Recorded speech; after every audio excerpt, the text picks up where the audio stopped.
Shalom, Shalom Elohim, salam kasih dan damai sejahtera Allah melimpah menyertai semua jemaat, keluarga, bahkan semua kita dimanapun saudara-saudari yang diberkati oleh Tuhan berada pada saat hari ini.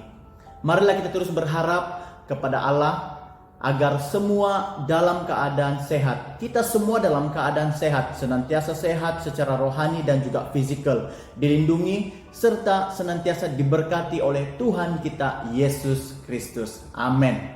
Jadi saudara-saudari yang diberkati oleh Tuhan dimanapun Anda berada pada saat ini, mari saya membawa dan mengajak kita untuk melihat dalam satu renungan firman Tuhan yang terambil di dalam Wahyu. Kitab Wahyu pasal ataupun bab yang ke-21 bermula ayat 4 sehingga ayat yang ke-5. Hanya ada 2 ayat pada renungan kita pada kali ini. Sekali lagi di dalam kitab Wahyu pasal 21 ayat 4 sehingga ayat yang ke-5.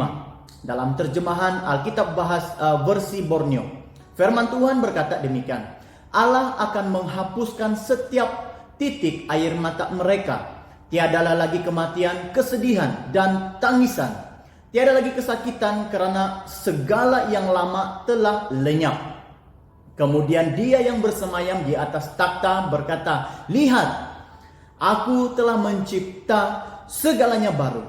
Dia berfirman kepadaku, "Tuliskanlah, karena kata-kata ini benar dan tepat." Saudara-saudari yang diberkati oleh Tuhan, melalui firman Tuhan yang kita baca bersama sebentar tadi, saya membawa satu tema untuk kita renungkan bersama melalui firman Tuhan ini, yaitu Allah menghapuskan kedukaan kita melalui Yesus Kristus yang kita lihat dan kita kenal pada salib Kristus. Saudara-saudari yang diberkati oleh Tuhan, kitab Wahyu menggambarkan bahwa Yesus itu adalah juru selamat kita sebagai anak domba yang telah disembelih. Seperti Wahyu yang terambil juga di dalam pasal 5 ayat 6. Untuk itu saudara, luka-luka Yesus masih terlihat. Dan luka-luka ada pada tubuhnya itu diperolehnya untuk menanggung sendiri dosa-dosa dan kegagalan rohani umatnya, yaitu kita semua pada hari ini. Nah, tujuan daripada pengorbanan Yesus ini saudara-saudari adalah supaya kita semua dapat memperoleh hidup dan pengharapan yang baru hanya di dalam Dia, yaitu Allah kita. Selain itu saudara, kitab Wahyu juga menggambarkan suatu hari di masa akan datang. Sungguh benar bahwa Sang Juru Selamat akan menghapuskan segala air mata dari mata setiap anak-anaknya, yang kita boleh lihat pada ayat yang kita baca sebentar tadi, yaitu pada ayat yang keempat.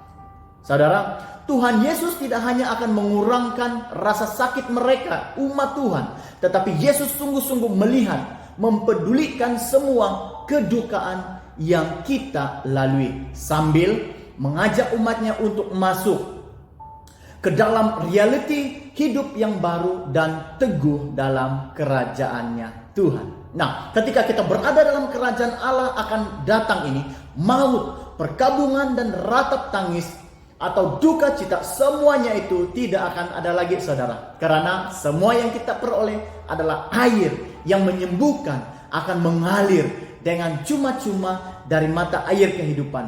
Bagi kita semua yang dahaga akan air kehidupan itu. Benar saudara-saudari bahwa Sang Juru Selamat kita telah menanggung setiap duka cita kita selama ini. Kita dapat mengalami ketenangan, pemulihan, itu hanya di dalam kerajaannya Allah. Haleluya. Mari jemaat Tuhan kita berdoa. Tuhan, terima kasih untuk firman-Mu yang kami pelajari bersama sebentar tadi. Kuatkan jemaat-Mu dimanapun mereka berada pada saat hari ini Tuhan. Di mana firman Tuhan berkata bahwa di masa akan datang, duka cita, ratap tangis, titisan air mata sekalipun tidak akan ada lagi, karena kami sudah dan akan menikmati kasih, karunia, sukacita yang melimpah di dalam kerajaan Allah di masa akan datang. Ini doa kami bersama, berkati jemaat Tuhan yang mendengarkan firman Tuhan ini. Dengan nama Allah Bapa, Anak dan Roh Kudus, Tuhan dan Juru Selamat kita semua sudah berdoa. Amin. Haleluya. Sampai jumpa lagi. Tuhan Yesus memberkati.